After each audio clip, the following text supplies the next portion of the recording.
어머니, 어디 계세요? 왜 문이 안 열려요? 거기 이제 너희 집 아니야. 어머니, 무슨 말씀하시는 거예요? 농담 그만하시고 문 열어주세요. 농담이 아니야. 내가 그 집 팔았어.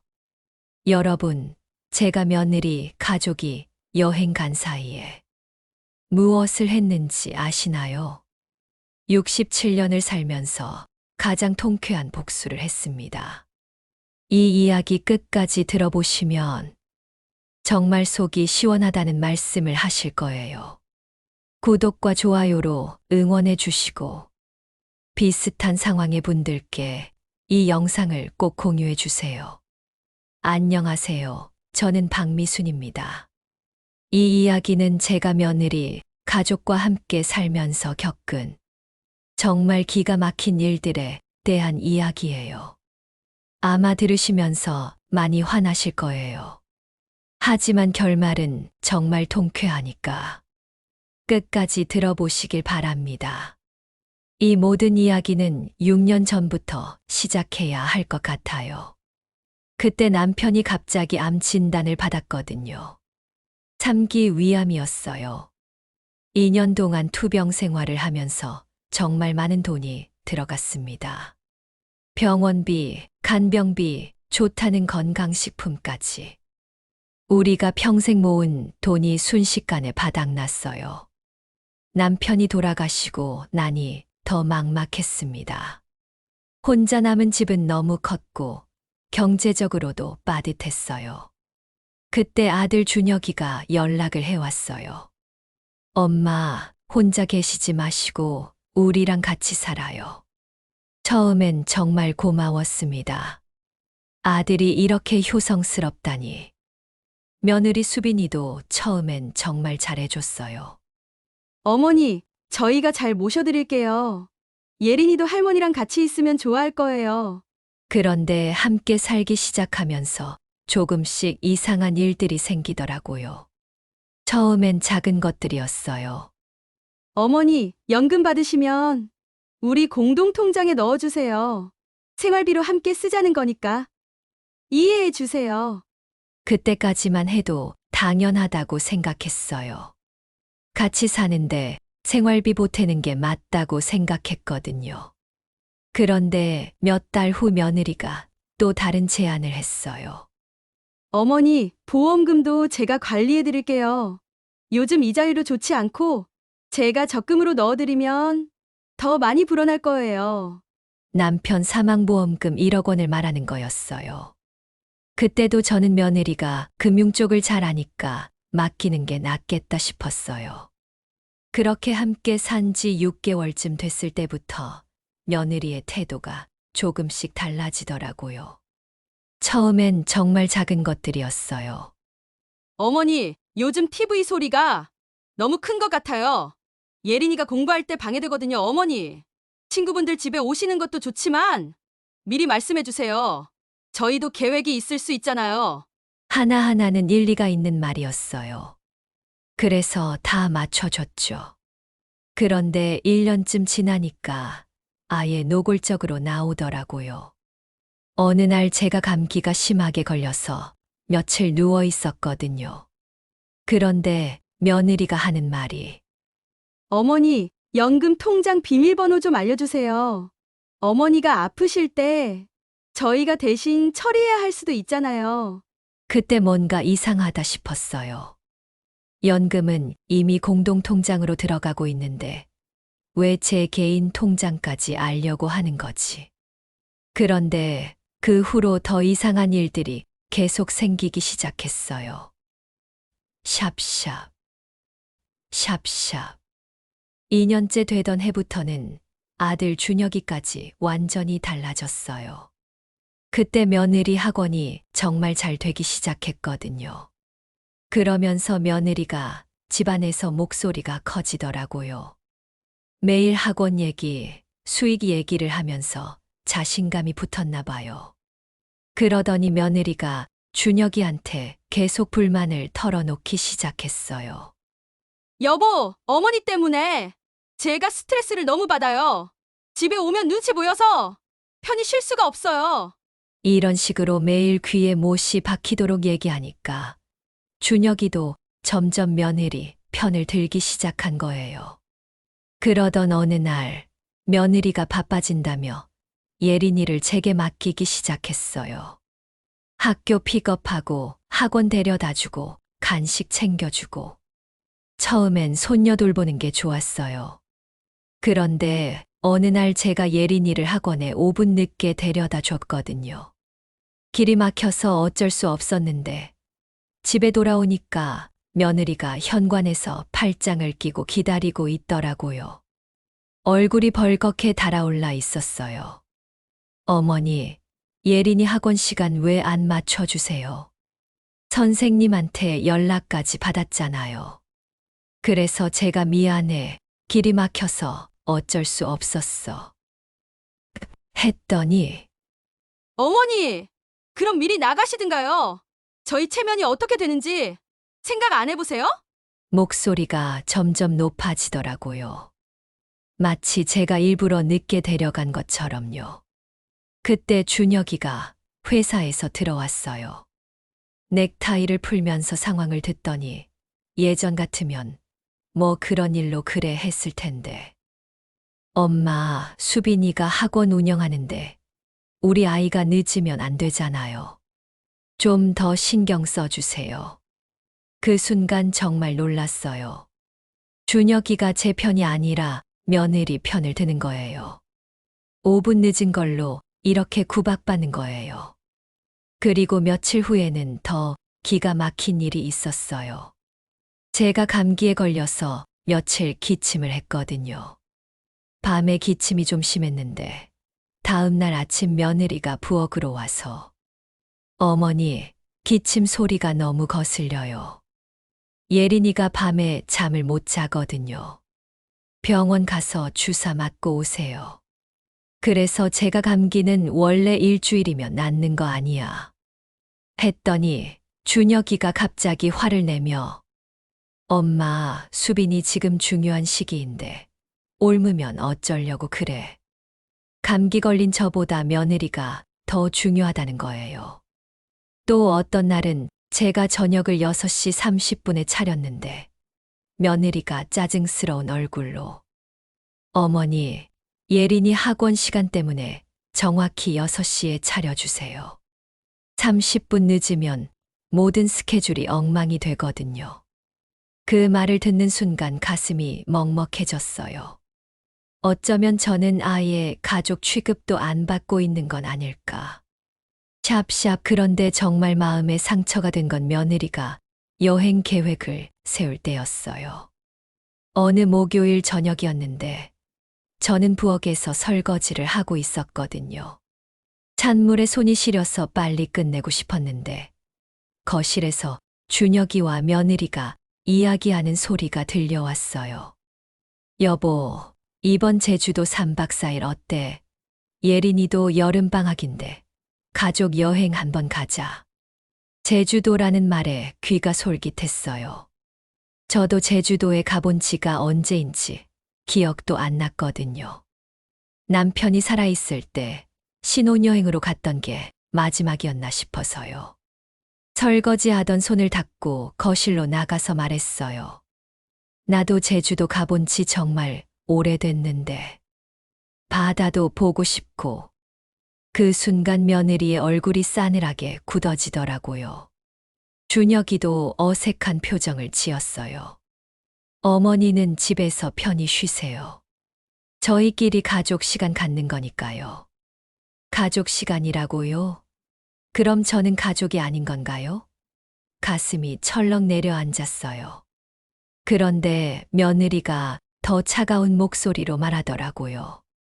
어머니는 저희 가족이 아니잖아요. 시어머니랑 며느리는 다른 거죠. 그 말을 듣는 순간 머리가 하얘졌어요. 4년 동안 한 집에서 살면서 가족이라고 생각했는데 저는 가족이 아니라는 거예요. 그런데 더 충격적인 건 준혁이의 반응이었어요. 엄마, 수빈이 말이 틀린 건 아니잖아요. 어른들끼리 여행 가면 불편할 수도 있고. 제가 낳아서 키운 아들이 며느리 편을 들면서 저를 가족이 아니라고 인정하는 거예요. 그래서 제가 목소리를 높여서 말했어요. 준혁아, 엄마가 불편하다는 거야? 내가 언제 여행 가서 불편하게 했어.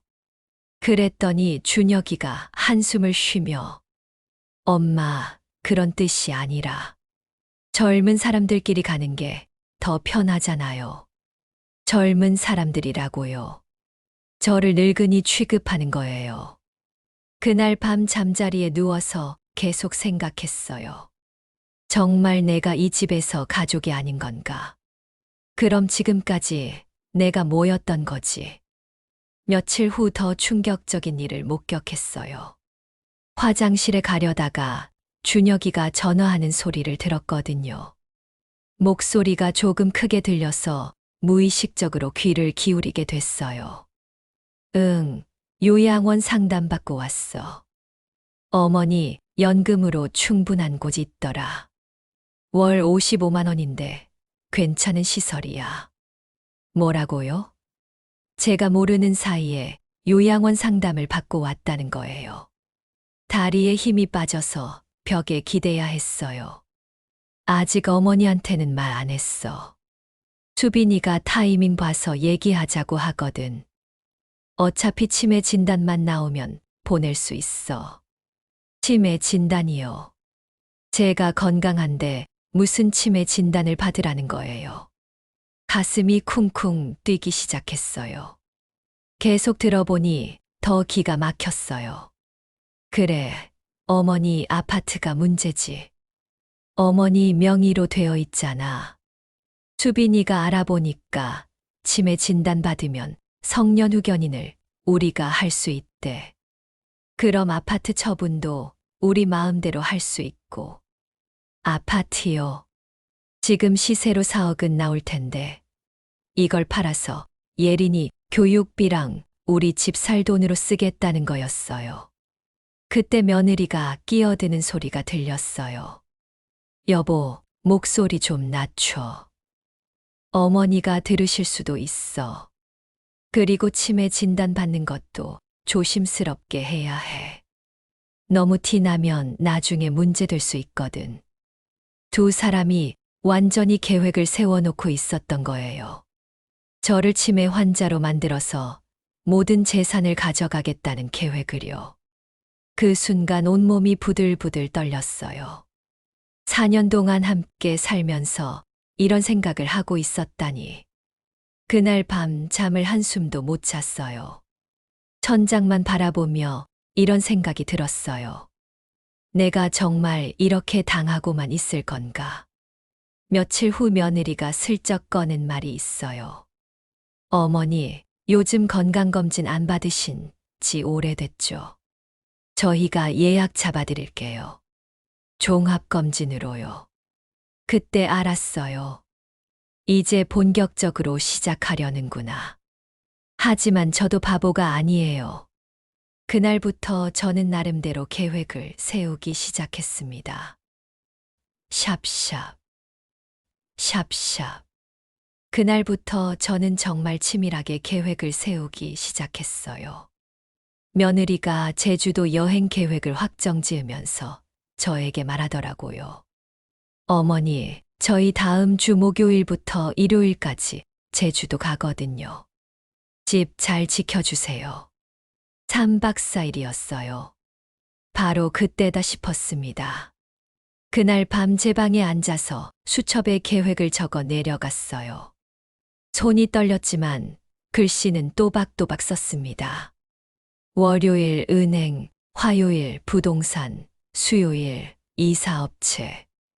그 주 월요일 아침 저는 평소보다 일찍 일어났어요. 거울을 보니 얼굴이 창백했지만 눈빛만은 단호했습니다. 검은색 정장을 입고 가방을 챙겼어요. 마치 중요한 회사 업무를 보러 가는 것처럼요. 은행에 들어서자 에어컨 바람이 차갑게 느껴졌어요. 번호표를 뽑고 기다리는 동안 가슴이 쿵쿵 뛰었습니다. 며느리가 관리한다며 가져간 보험금 통장을 찾기 위해서였어요. 창구 직원이 신분증을 확인하더니 컴퓨터를 두드리기 시작했어요. 할머님, 이 계좌 맞으시죠? 본인 명의니까 이체 가능합니다. 1억 원이라는 숫자가 컴퓨터 화면에 떴을 때 정말 다리에 힘이 풀렸어요. 이 돈이 정말 제 것이구나. 새 통장에 1억 원이 찍힌 걸 확인하고 나서 은행을 나섰을 때 햇빛이 이렇게 따뜻할 줄 몰랐어요. 그 다음날 화요일에는 부동산에 갔어요. 작은 사무실이었는데 벽에 붙은 매물 사진들이 눈에 들어왔습니다. 이 아파트 팔고 싶은데 얼마나 걸릴까요? 부동산 사장이 제 아파트 등기부등본을 보더니 눈이 반짝였어요. 할머니, 이 아파트 위치도 좋고 상태도 좋은데 일주일이면 충분히 팔 수 있어요. 시세가 4억 2천 정도 나올 것 같은데요. 그 숫자를 듣는 순간 가슴이 벅찼어요. 남편과 함께 30년을 산 집이 숫자로 바뀌는 순간이었거든요. 수요일에는 부산까지 내려갔어요. KTX에서 창밖을 바라보니 빠르게 지나가는 풍경이 마치 새로운 인생을 향해 달려가는 것 같았어요. 부산역에서 내려서 택시를 타고 해운대로 갔습니다. 바다가 보이는 작은 아파트였는데 현관에 서자마자 바다 냄새가 코끝을 스쳤어요. 전세 1억 원이었어요. 작지만 깨끗하고 무엇보다 이 집에서는 아무도 저를 무시하지 않을 거라는 생각이 들었습니다. 그리고 목요일 아침이 왔어요. 이사업체에 마지막으로 전화를 걸었습니다. 오후 2시에 오시면 되죠. 네, 준비됐습니다. 손이 떨렸지만 목소리는 차분했어요. 마침내 그날이 온 거였습니다. 샵샵. 목요일 아침 7시 준혁이 가족이 공항으로 떠났어요. 어머니, 집 잘 지켜주세요. 일요일 저녁에 들어올게요. 며느리가 대형 캐리어를 끌면서 말하더라고요. 예린이는 신나서 뛰어다니고 준혁이는 택시에 짐을 싣고 있었어요. 잘 다녀와. 조심해서. 그렇게 배웅하고 택시가 골목 끝으로 사라지는 걸 확인한 순간 저는 바로 움직였어요. 우선 부동산부터 연락했습니다. 사장님, 오늘 계약 진행할 수 있나요? 네, 매수자가 이미 준비되어 있어요. 2시에 오시면 됩니다. 정오가 되자 이사업체에서 연락이 왔어요. 할머니, 2시에 도착하겠습니다. 제 짐은 정말 많지 않았어요. 남편과 함께 찍은 사진들, 옷까지 몇 벌, 그리고 소중한 물건들만 몇 박스. 40년을 산 집이었는데 정작 제 물건은 이게 전부였어요. 오후 2시 매수자가 왔습니다. 신혼부 부더라고요. 남편이 제 손을 꼭 잡으며 말했어요. 할머니, 이 집에서 행복하게 사셨죠. 저희도 여기서 행복하게 살겠습니다. 그 말을 듣고 눈시울이 뜨거워졌어요. 정말 행복했었거든요. 남편과 함께 있을 때는요. 응, 정말 행복했단다. 너희도 행복하게 살아라. 계약서에 도장을 찍는 순간 손이 떨렸어요. 4억 2천만 원이라는 숫자가 적힌 수표를 받았을 때 이게 정말 현실인가 싶었어요. 오후 4시 이사차가 도착했어요.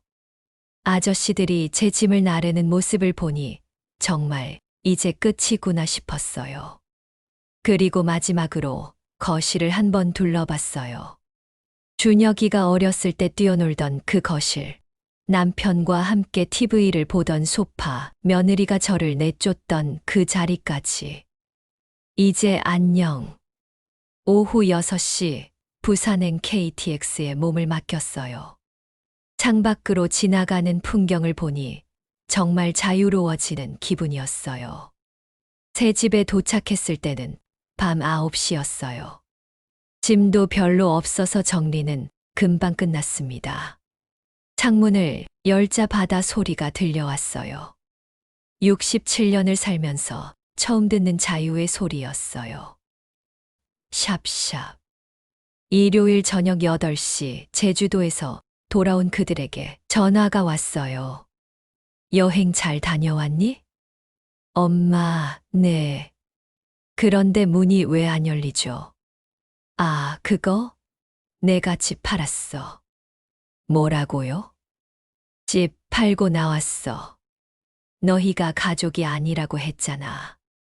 엄마, 장난 그만하시고 어디 계세요?